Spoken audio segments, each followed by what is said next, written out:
Mheshimiwa Rais wa Jamhuri ya Muungano wa Tanzania Dr. Samia Suluhu Hassan, karibu sana Meatu. Tunaukaribisha sana Meatu. Wananchi wa jimbo la Kisesa wako hapa, wananchi wa jimbo la Meatu wako hapa. Mheshimiwa Rais, hotuba yangu itakuwa na vipengele vitatu tu vifupi kwa dakika 5 nilizopewa. Mwanzo nitakuwa na maombi, nitakuwa na changamoto, nitakuwa na pongezi. Mheshimiwa Rais, wananchi wa jimbo la Kisesa kama nilivyosema wako hapa. Naanza na maombi. Moja, Mheshimiwa Rais, umetoka Bariadi kwa barabara ya vumbi kuja Kisesa, kuja Mwandoya, kuja hapa Mwanuzi. Utatoka hapa utaenda Bukundi, utaenda Mkalama, utaenda Iguguno, utaenda Singida kwa barabara ya vumbi. Mheshimiwa Rais, hii barabara ilishafanywa usanifu muda mrefu wa kina na ikakubalika kujengwa na inazo sifa zote kwa sababu ni barabara ambayo inaunganisha mkoa wa Mara, mkoa wa Mwanza, mkoa wa Simiyu na mkoa wa Singida na mikoa mingine yote. Mheshimiwa Rais, tunaomba leo maliza huu ugonjwa mkubwa wa Wanameatu, maliza huu ugonjwa mkubwa wa Wanasimiyu. Mheshimiwa Rais, ninaomba kwa niaba ya Wanameatu na kwa niaba ya wananchi wa jimbo la Kisesa, naomba ujenzi wa madaraja muhimu matatu. Daraja la Mto Sanga litakalojengwa kati ya kijiji cha Isangijo pamoja na Ifungiro wilaya ya Maswa. Daraja la Mto Sanjo litakalojengwa baina ya kijiji cha Mwashata pamoja na Migato litakalounganisha wilaya ya Meatu na Itilima. Daraja la Mto Semu litakalojengwa kijiji cha Mbugabanya litaunganisha na kijiji cha Mwajidalala. Madaraja haya matatu, Mheshimiwa Rais, ni muhimu sana kwa uchumi wa wananchi hawa na ndio maana unashuhudia hizo shangwe zinazopigwa. Mheshimiwa Rais, katika maombi ninaomba jimbo la Kisesa sasa katika miundombinu hii ya kijiografia, naomba jimbo la Kisesa lipewe halmashauri ya wilaya kwa ajili ya kusukuma nguvu kubwa ya maendeleo. Mheshimiwa Rais, lakini jambo jingine ni hospitali, kituo cha afya cha Mwandoya. Kwa jiografia hii unavyoiona, naomba kituo kile cha afya kiwe hospitali teule. Mheshimiwa Rais, tunazo changamoto, nitataja chache, zingine tutapambana nazo na Mheshimiwa mkuu wa mkoa, mkuu wa wilaya, mkurugenzi mtendaji na watendaji wengine wa serikali. Lakini hizi tatu naomba kuzileta kwako, zimekuwa ni changamoto kubwa sana. Changamoto moja ni uvamizi mkubwa sana wa tembo katika wilaya nzima ya Meatu. Mheshimiwa Rais, umejenga kituo Ng'anga cha milioni 125 kwa ajili ya kudhibiti tembo. Mheshimiwa Rais, umejenga kituo cha kudhibiti tembo kijiji cha Marwiro milioni 80. Mheshimiwa Rais, kimeweka kituo pale Mbugabanya kwa ajili ya kudhibiti tembo, lakini kutokana na wingi huu wa tembo bado wanaua watu, tembo bado wanamaliza mazao ya wananchi yakiwa shambani na majumbani. Tatizo la tembo ni kubwa kwa wananchi hawa. Ombi kubwa Mheshimiwa Rais, kwa sababu ulilizia fedha zije na vituo vifunguliwe, tunaomba nguvu kubwa ya fedha kwa ajili ya kutekeleza mikakati tuliyoianzisha baina ya TAWA, halmashauri kwa ajili ya kupambana na hawa wanyama pori. Jambo la pili ni wafugaji wetu ambao walishashinda kesi mahakamani baada ya kushtakiana wakashinda kesi mahakamani, lakini mifugo yao hadi leo haijarejeshwa Mheshimiwa Rais, na hawa wananchi walishinda kesi mahakamani, na kwa sababu mahakama ndio mwamuzi wa mwisho, naomba sana kupitia kikao hiki na ninaileta hii rufaa kwako, wananchi hawa walipwe kwa sababu wanayo haki ya kulipwa fedha hizo. Ombi la tatu Mheshimiwa Rais, swala la ununuzi wa pamba kwa kutumia mnunuzi mmoja.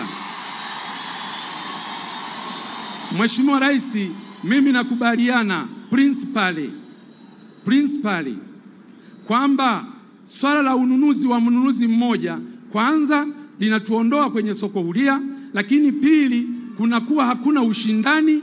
Mnunuzi wa pamba unapokuwa na mnunuzi mmoja akipata matatizo tu ya kifedha kidogo, wananchi hawa wanaenda kwenye AMCOS, wanaenda kwenye maeneo ya kuuza pamba, hakuna fedha. Kwa hiyo ukiwa na mnunuzi mmoja ni hatari sana. Sasa bahati nzuri waziri wa kilimo yuko hapa. Mfumo wote ule unaoanzishwa ni lazima usicompromise ushindani katika soko huria.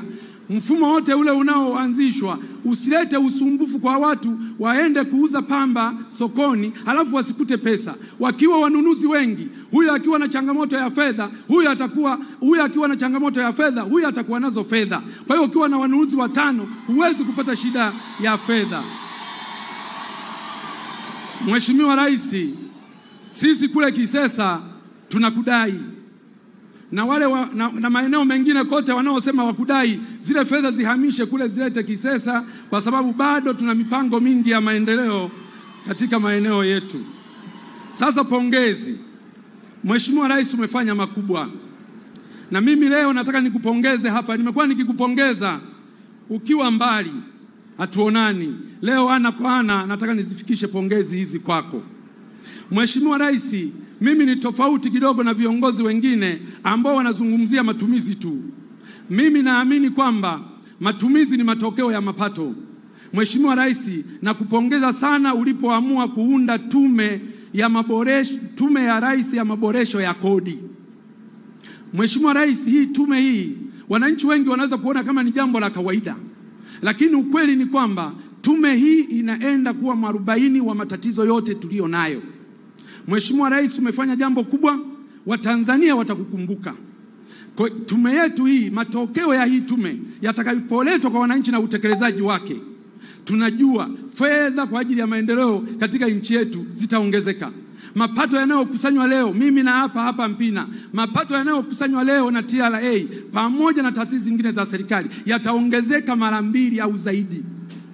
Sasa Mungu atupe nini wa Tanzania? Rais wetu umelibuni hili, na ninajua tume ya mipango muda mfupi italeta taarifa yake, na sisi akina Mpina tutahakikisha mapendekezo hayo yaliyoletwa na hiyo tume, hata yakiletwa kesho kutwa tu, bunge likiwa limebakiza siku 5, tutayasimamia kikamilifu ili kuhakikisha kwamba Watanzania wanapata tija kubwa. Tutakuwa tumetibu leo, tutapata fedha nyingi za maji, fedha nyingi za elimu, fedha nyingi za afya, fedha nyingi za kila mahala. Lakini Mheshimiwa Rais, wanawake wenzako katika sekta ya afya na Watanzania wote watakukumbuka kwa namna ulivyosimamia swala la afya.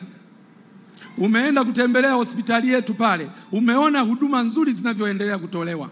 Tumejenga zahanati za kutosha, tumejenga vituo vya afya, tumeboresha hospitali za wilaya, umetuboreshea na kutujengea na kukamilika hospitali ya mkoa wa Simiyu, ambapo sasa wagonjwa wengi waliokuwa wanapelekwa Bugando sasa wanapelekwa muda mfupi tu wanaenda kutibiwa pale Simiyu, wanarudi wakiwa wamepona. Lakini umefanya kazi hiyo nzuri pia hata kwenye hospitali yetu ya taifa ya Muhimbili, ambapo wagonjwa wengi waliopewa rufaa za kwenda kutibiwa India na nchi zingine, Uingereza kule, leo wanatibiwa kwenye hospitali zetu. Umeendelea kununua vifaa, umeendelea kuboresha hospitali hizo, mambo mazuri yamefanyika. Wanawake wenzako wanakukumbuka kwa kupunguza pia vifo vya kina mama na watoto. Ulipo hapa na kuahidi kwamba mama mjamzito na mtoto kazi waliopewa na Mwenyezi Mungu ya kuzaa hakuwapa kifo, na ndio maana ukakataa, ukasema lazima huduma za afya ziboreshwe kila mahala. Mheshimiwa Rais, nikupongeze kwa miradi ya kimkakati kwa kukamilisha ujenzi wa SGR kutoka Dar es Salaam mpaka Dodoma, lakini bado ujenzi unaendelea kutoka Dodoma kwenda Mwanza. Mheshimiwa Rais, tunaomba hawa wajenzi waharakishe. Wananchi hawa unavyowaona ni wakulima wakubwa wa pamba na mazao mengine, ni wafugaji wakubwa na mifugo yao mingi wanauzia Pugu Dar es Salaam. Tunaamini ile SGR ikikamilika, mifugo yetu tutapakilia tu pale mara mpaka. Ng'ombe wetu tunawasafirisha wanafika kule wakiwa wamekonda na bei imeshuka. Sasa hivi kujengwa kwa treni ile na kubeba mizigo ile, tutaongeza bei. Kwanza tutasafirisha, leo kumsafirisha ng'ombe mmoja mpaka Dar es Salaam karibia 70,000, lakini ukipunguza na kushuka samani kwa kukaa muda mrefu njiani, unaweza ukazalisha fedha nyingine mpya 300,000 kwa ng'ombe mmoja. Lakini mazao ya pamba hivyo hivyo yataongeza bei kwa sababu tutasafirisha kwa gharama ndogo. Mheshimiwa Rais, umekamilisha bwawa la Mwalimu Nyerere lote, megawatts zote 2115. Tunakushukuru sana, Watanzania wanakushukuru sana. Tunajua viwanda vingi vitakuja kujengwa, wawekezaji wengi watakuja kujengwa, na hivyo utakuwa umetatua tatizo la kiuchumi la Watanzania. Utakuwa umetatua tatizo la ajira ya vijana wetu ambao wanasoma leo wanakosa ajira. Uwepo wa viwanda vingi na wawekezaji wengi, ajira kwa vijana zitapatikana. Najua unaenda kufungua daraja la Busisi, nalo limekamilika. Hongera kubwa kwako. Ujenzi wa MV Mwanza hapa kazi tu, na yenyewe imekamilika. Mheshimiwa, hongera sana. Nimalizie kwa pongezi kwa kusema tumefanya miradi mikubwa ya elimu, miradi mikubwa ya afya, miradi mikubwa ya maji, miradi mikubwa ya barabara, miradi mikubwa ya mawasiliano, miradi mikubwa ya umeme, miradi mikubwa ya kilimo na mifugo. Mheshimiwa Rais, ukifika jimbo la Mpina, ukiwa kwenye helikopta, ukiwa juu, utazani mwanamke kasuka twende Kilioni, msuko wa twende Kilioni. Pamepasuliwa barabara kila sehemu. Pamepasuliwa barabara kila sehemu. Nadhani ni jimbo lako la kwanza Tanzania kwa ujenzi wa barabara bora kama hilo. Na tumeletewa kwenye barabara ni kama bilioni 7, kwenye maji bilioni 8, na maji menyewe tumepiga hatua kweli kweli. Mheshimiwa Rais, changamoto ya muda. Umesema hapa mradi wa tabia ya nchi ule wa Ziwa Victoria. Mheshimiwa Rais, najua unakumbuka vizuri nikiwa naibu wako ofisi ya makamu wa rais muungano na mazingira. Mheshimiwa Rais, nilikuwa nakusogezea mafaili ya hilo. Tulianza zamani, na huo mradi uliuanza zamani, hujauanza ukiwa rais. Uliuanza ukiwa makamu wa rais, na nilikuwa nakusogezea mafaili ili huu mradi utekelezwe haraka wa maji kutoka Ziwa Victoria. Sasa huu mradi wetu unatekelezwa kwa awamu, wanakuja polepole mpaka pale Itilima, alafu huku sisi baadaye. Mimi Mheshimiwa Rais, naomba hebu anze kuchimba tu kutokea Busega huko, wachimbe mpaka hapo kwa Mpina Mwandoya, waje wachimbe huko, waunganishe moja kwa moja kwa muda mfupi ili tuweze kupata maji kwa urahisi zaidi. Mheshimiwa Rais, nisipoteze muda wako, lakini niseme tu nilizunguka jimbo zima kusoma ilani. Nilipomaliza kusoma ilani kata kwa kata, wananchi wakasema, Mpina, kwa namna mlivyotekeleza ilani na Mheshimiwa Rais, basi sisi tunasema Samia aendelee. Wakasema tena Mpina aendelee, na wakasema tena CCM iendelee. Kwa hiyo hata pale kwenye majina pale sina mashaka kwa ujumbe niliofikisha kutoka kwa wananchi hawa. Mheshimiwa Rais, asante sana, karibu sana Kisesa, asante sana.